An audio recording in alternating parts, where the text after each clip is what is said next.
Hello everyone. आज हम लोग फिर ईपी का फिर रिवीजन करेंगे। तो फर्स्ट क्वेश्चन देखो 5.3 क्वेश्चन नंबर 20 का।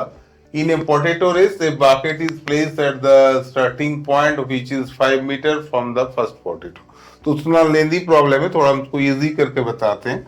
एक बकेट है, समझ गया ना। एक बकेट से पहला पोटैटो का डिस्टेंस कितना है ना, 5 मीटर। फिर आफ्टर दैट सेकंड पोटैटो है, थर्ड पोटैटो है, इस तरह एन पोटैटोज है। तो आपको क्या फाइंड करना होगा, what is the total distance run by the competitor. तो फर्स्ट पोटैटो के लिए कितनी डिस्टेंस कवर करेगा, दैट मींस देखिए पोटैटो से बकेट का डिस्टेंस 5 है, तो कॉम्पिटिटर को यहां से पोटैटो को पिकअप करना होगा और यहां आके डालना पड़ेगा। ठीक है, तो जाने में 5 मीटर होगा, रिटर्न में भी 5 मीटर होगा।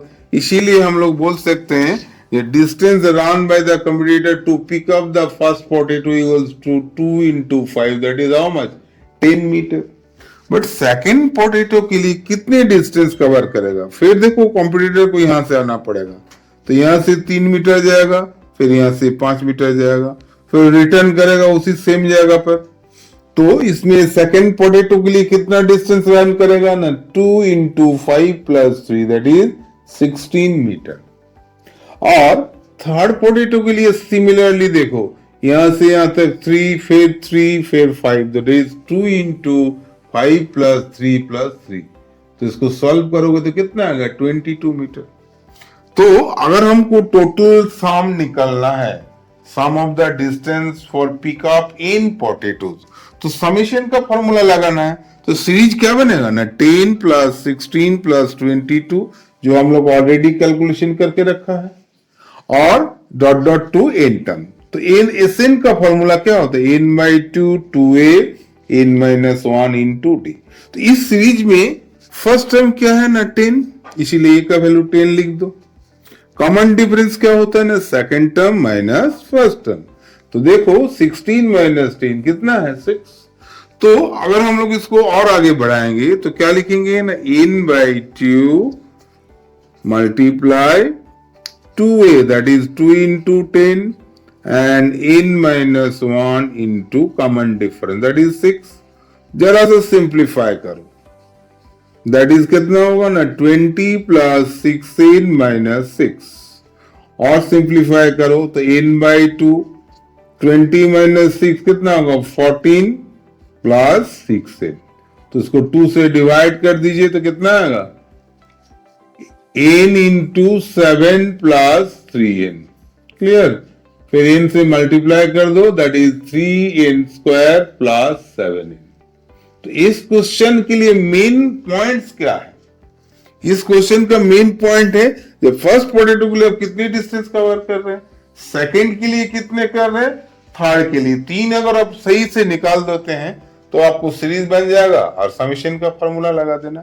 तो हम वही चीज किए, देखिए पोटैटो की बकेट है और ये होता है फर्स्ट पोटैटो। तो याद करो फर्स्ट डिस्टेंस कितने जा रहा ना, कॉम्पिटिटर तो यहां पर है, यहां से 5 मीटर गया, फिर रिटर्न आया, तो जाके जर्नी कंप्लीट हुआ। दैट मीन कितना डिस्टेंस कवर किया ना, 2 मल्टीप्लाई 5। और वही चीज सब में डबल डबल करके आएगा। जब सेकंड पोटैटो के लिए देखो, यहां से 3 गया, फिर यहां से 5 गया, तो टोटल 8 आया, फिर रिटर्न गया वहां पर इस जगह पर। तो इसीलिए 2 से हम लोग मल्टीप्लाई किए। अब आप लोग को समझ में आया 2 क्यों मल्टीप्लाई किए। तो जो सीरीज मेरा बना 10 plus 16 plus 22 up to 8 terms, ये बहुत ही एक आसान है और आसान सीरीज है, जिसमें आपको ये भी पता है, डी भी पता है। तो एशियन का फॉर्मूला यूज करके अब इसका आंसर आसानी से ला।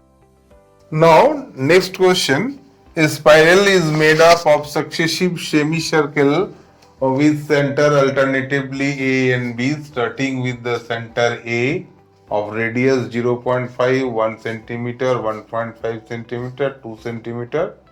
What is the total length such a spiral is made up to 13 consecutive semicircle? तो क्वेश्चन के बारे में जरा सा सोचिए। इसमें जो फर्स्ट सेमी सर्कल बनाया, इसमें रेडियस कितना था ना, 0.5 centimetre. Clear. Second semi circle जो बनाया है, इसका रेडियस कितना था ना, 1 सेंटीमीटर। और थर्ड जो बनाया ये कितना है 1.5 सेंटीमीटर। इस तरह ग्रेजुअली बढ़ रहा। आपको क्या निकलना है, 13 सेमी सर्कल में टोटल कितना लेंथ होगा। तो पहला आपको यहां पर लिखना है ये टोटल डिस्टेंस या टोटल लेंथ। क्लियर। तो टोटल लेंथ क्या होगा, तो जब आप वहां से यहां तक का टोटल लेंथ निकालोगे तो कौन सा फॉर्मूला यूज होगा, सेमी सर्कल का जो सरकमफेरेंस है उसको लिखना है। तो पूरा सर्कल का सरकमफेरेंस क्या होता है 2 पाई आर, तो सेमी सर्कल का क्या होगा पाई आर। तो फर्स्ट सेमी सर्कल के लिए हम लोग लिखेंगे L1, सेकेंड के लिए लिखेंगे L2 प्लस लिखेंगे L3। इस तरह करते करते लास्ट में क्या होगा ना L13, क्योंकि दिखा है 13 कंसेक्यूटिव सेमी सर्कल। इसमें ज्यादा ध्यान दीजिएगा। तो L1 L2 अप टू कितना लेना है L13। तो देखो L1 मतलब क्या है ना total length of first semi circle. तो यहां टोटल लेंथ मतलब ये जो कर्व बना रहा है इसी का लेना है, सेमी सर्कल का टोटल फॉर्मूला नहीं लगा देना, ठीक है ना। तो इसमें क्या होगा ना पाई आर होगा, यही ना लेंथ कवर कर रहा। तो इसको हम लोग लिखेंगे pi into r. R means कितना 0.5। जब सेकंड सेमी सर्कल लेंगे तो आपको ये वाला कवर करना है। यहां से यहां तक कितना ले रहे हैं L2, तो L2 के लिए रेडियस क्या बनेगा ना 1 सेंटीमीटर, और L3 के लिए कितना बनेगा ना 1.5 सेंटीमीटर। तो आप टू कितना 13 टर्म्स। तो सब में तो पाई आर करके आ रहा, तो पाई तो आप कॉमन ले सकते हैं। तो पाई अगर कॉमन लीजिएगा तो रिजल्ट क्या बनेगा ना 0.5 1 प्लस 1.5 प्लस 2 13 टर्म्स। तो clearly it is an AP. आप पहले देखिए 0.5 1 1.5 इस सीक्वेंस को अगर आप पकड़े तो क्या ये एपी में है। एपी का पहला रूल्स क्या है ना difference between two consecutive number is always same.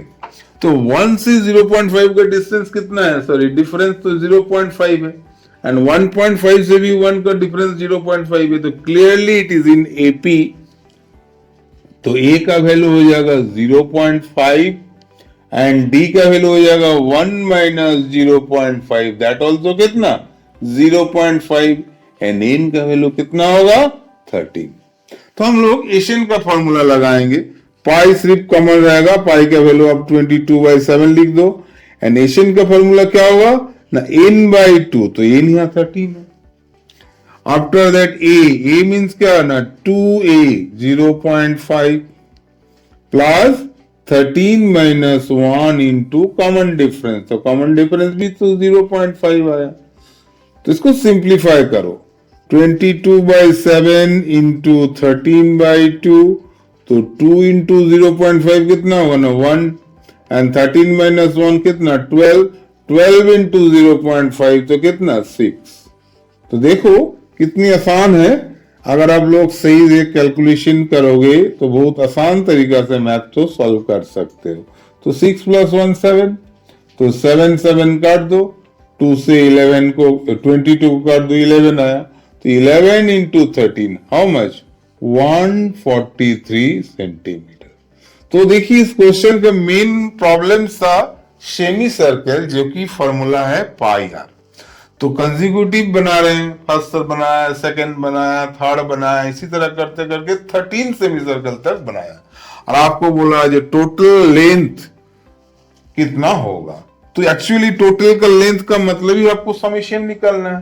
तो एल का मतलब क्या है, इसमें एल मतलब यहां से यहां का डिस्टेंस, तो ये सेमी सर्कुलर है, तो सेमी सर्कल का मतलब हो जाएगा क्या पाई आर। तो इसीलिए पाई आर का फॉर्मूला लगाया।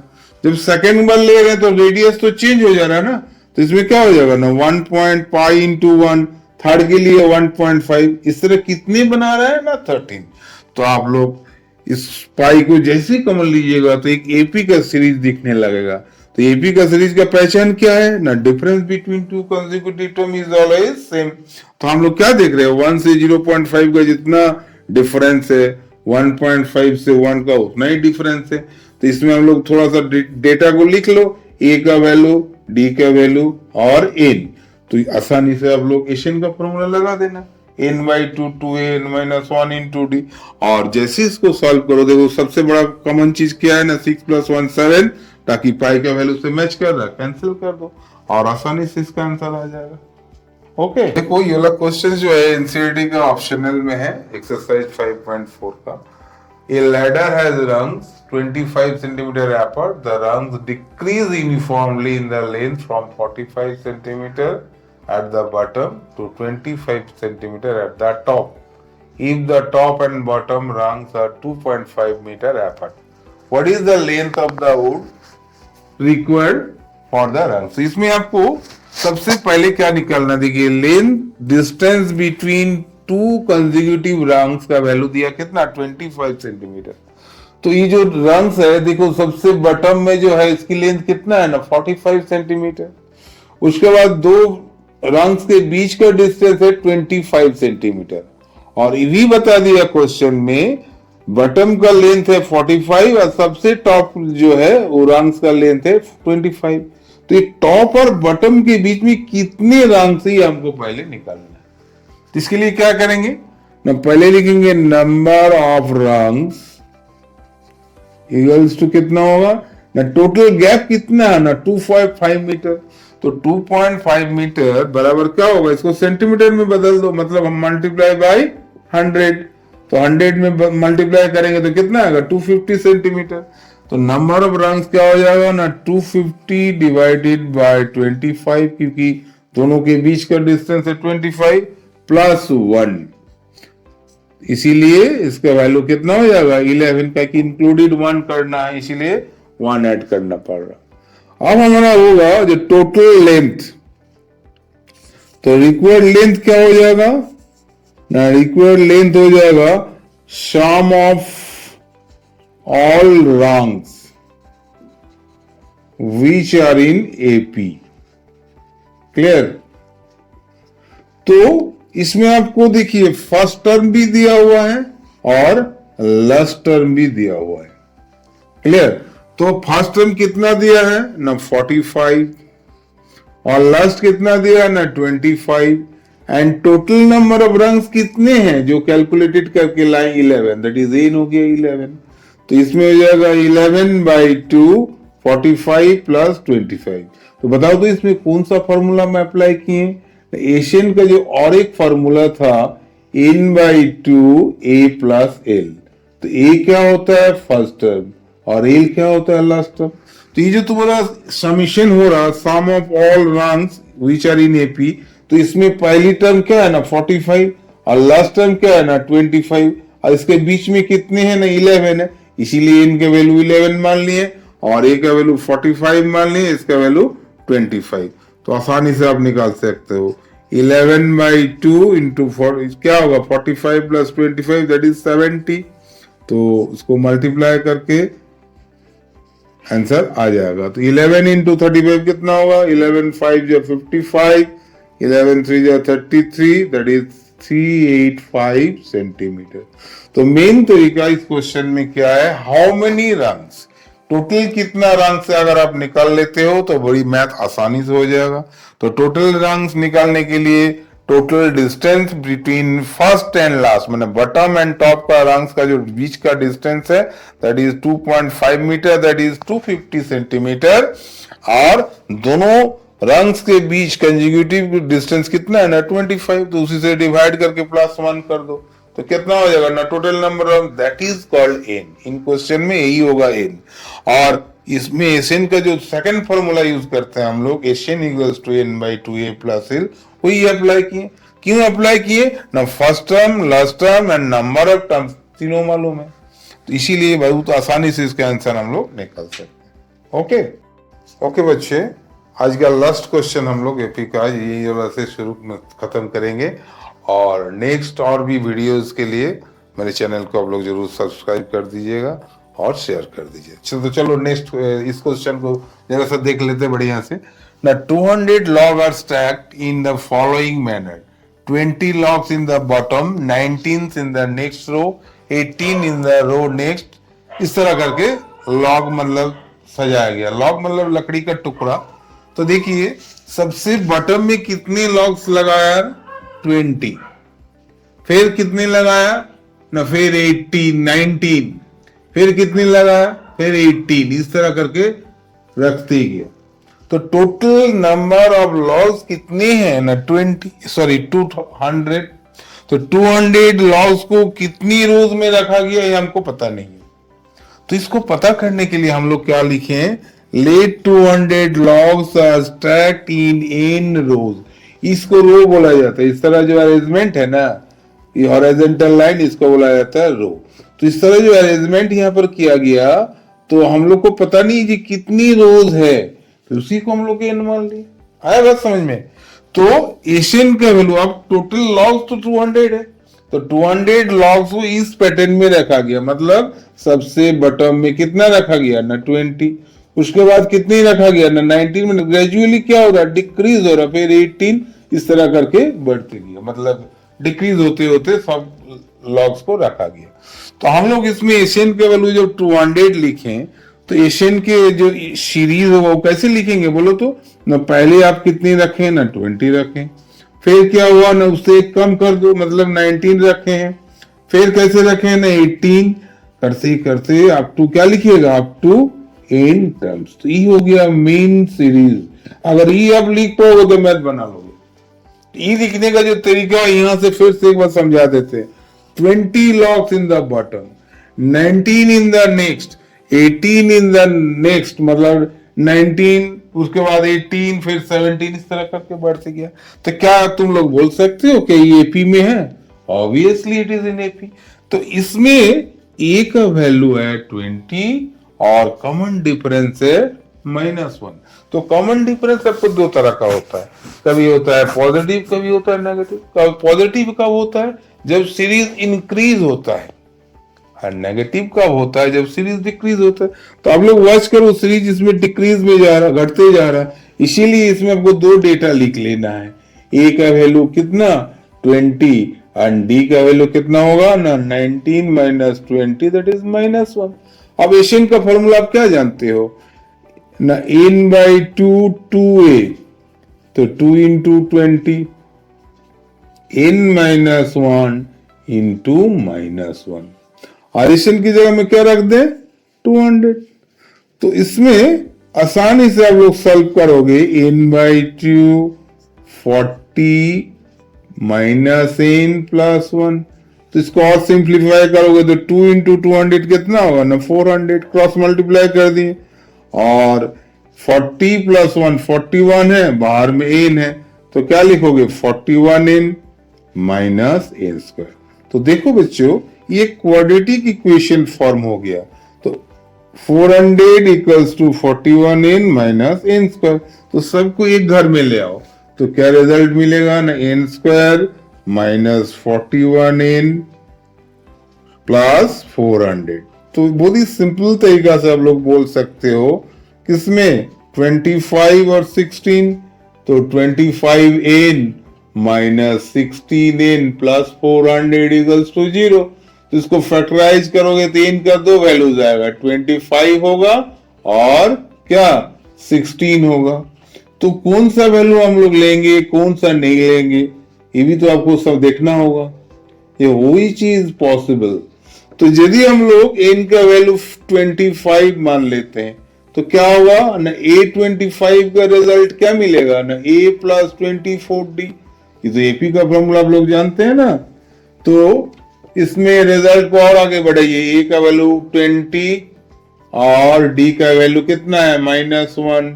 तो इसके रिजल्ट कितना आया ना, 20 - 24, दैट इज -4, जो कि नॉट पॉसिबल। नॉट पॉसिबल किसी लिए लिखे बताइए तो, नहीं, क्योंकि अगर n का वैल्यू 25 मान लेते हैं तो लास्ट में कितने लॉग रखा जाएगा ना, -4, जो कि कभी संभव नहीं है। नंबर ऑफ कोई भी एलिमेंट कभी नेगेटिव नहीं होता। तो यदि n का वैल्यू हम लोग 16 मान लेंगे तो लास्ट में कितना है, तो भी चेक कर लेते हैं। ये 16 कितना होगा ना, फार्मूला के अनुसार a + 15d, एंड a का वैल्यू 20 और d का वैल्यू -1, तो -15 हो गया, दैट इज 5। तो ये पॉसिबल है, क्यों ना ये पॉजिटिव वैल्यू आ रहा। तो हमको दो आंसर यहां पूछा था, हाउ मेनी रोज, तो आंसर क्या होगा, number of rows equals to कितना 16। दूसरा क्वेश्चन पूछा गया, देखो how many row logs in the top row, तो मतलब लास्ट रो में कितने लॉग्स रखा जाएगा, तो लिखेंगे number of logs in last row कितना होगा ना 5। तो इस क्वेश्चन में हमारा दो वैल्यूज जो आया इनका, किसी एक को रिजेक्ट करना पड़ेगा। तो कौन सा वैल्यू हम लोग रिजेक्ट करेंगे ना, जिसमें एन का वैल्यू नेगेटिव आएगा। तो आई थिंक सबको समझ में आया होगा। तो फिर नेक्स्ट वीडियोस के लिए इंतजार करो। Thank you.